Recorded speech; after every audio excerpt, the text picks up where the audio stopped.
Hey y'all, it's Amy again. Thanks for stopping by today.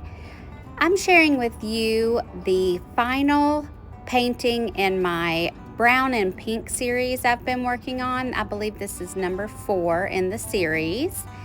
And this one is using a custom base, and I have mixed it so that it'll be like a French vanilla color. All my paint colors and recipes, they'll be right down there in that description box if you want to reference those. I also have some of my most used products that are down there as well. And if you haven't already, it'd be awesome if you would hit that thumbs up button for me and subscribe. So we're going to get started, but I wanted to let you know that you may hear some birds in the background. You may hear a little bit of outdoor noise. It is a very rare, beautiful day here in East Tennessee in February, so I had to come outside and try to soak up as much of it as I could. So you might get a little bit of nature in here with me today, but I think it's worth it. So as you can see, I've put down my base coat. I just torched my bubbles. And we're going to go in and load that cup. So I'm going to start by adding a little bit of my base coat in the bottom of the cup.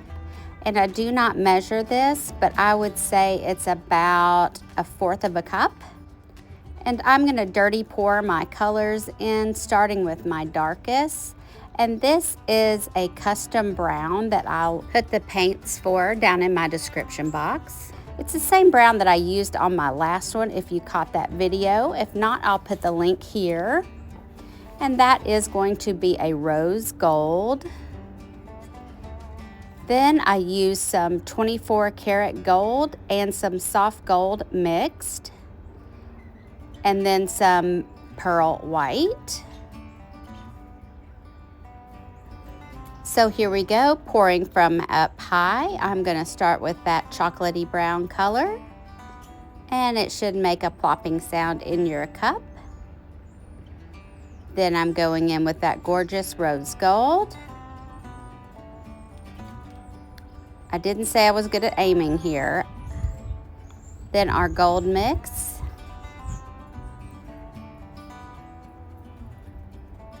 I just did a small amount because it can be a bossy bee. And then I'm going to go in with that pearl white.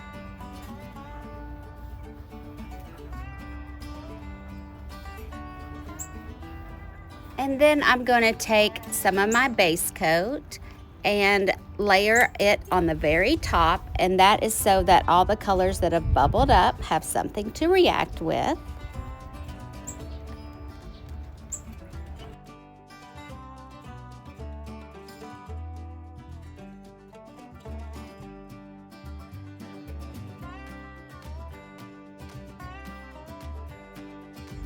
And we're going to torch one more time.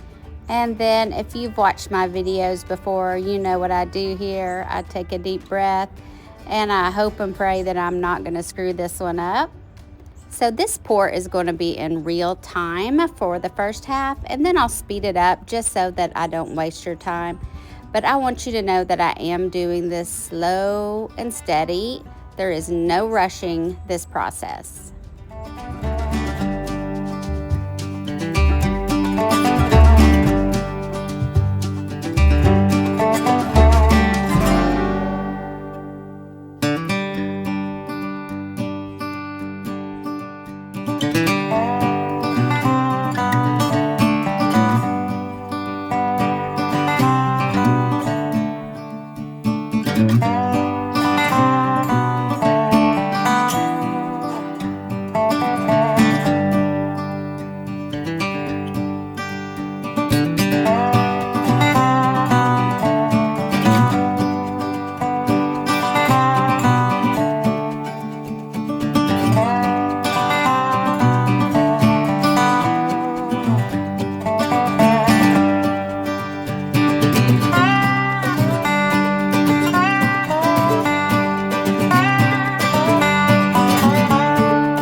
that we've finished our pour, I'm going to torch my air bubbles and then I'll step away for a few minutes so the painting has time for everything to start developing, for the air bubbles to kind of move to the top.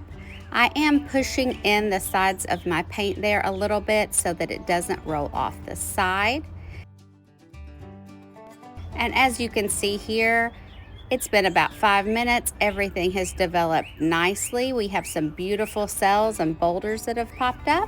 And I am going to begin to spin very slowly here. If you are spinning and paint is getting beyond your work surface, so if it's flying off of your table, off of your mat or puppy pad into the floor, you are most definitely spinning too fast. And I apologize as some crows have joined us here in the backyard.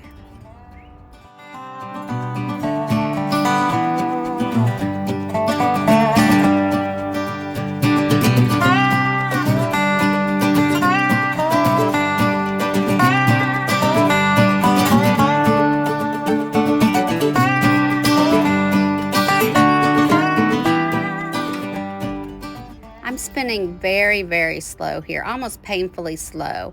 And that is because I have the perfect spiral that I'm trying to keep in that formation. I don't want any of the weight of the paint shifting to one side or the other because I want to keep that spiral. I like that gold that's working its way through. And I'm really hoping to get that top of the seashell look on this one, where the seashell starts to spiral. If you watched that last video, I talked a little bit about that in it.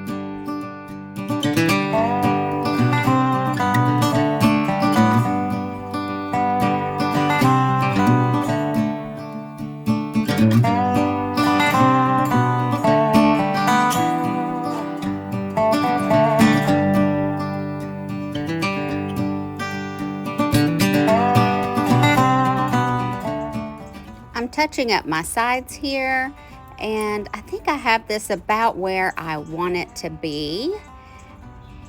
I've got that really beautiful gold spiral happening. I've got those gorgeous pinks and browns which have mixed to make a really nice blend for us. And the white is coming through on those boulders, and everything is just really gorgeous and shimmery. So after I finished cleaning up my sides here, I took my painting and put it on my drying table. And what I did not realize is that one of the legs on my drying table had shifted. So that meant my whole composition shifted. And we ended up with our center being a little off center. So we have a more organic shape happening. Thanks again for watching, everyone. We'll see you next time down on the canvas.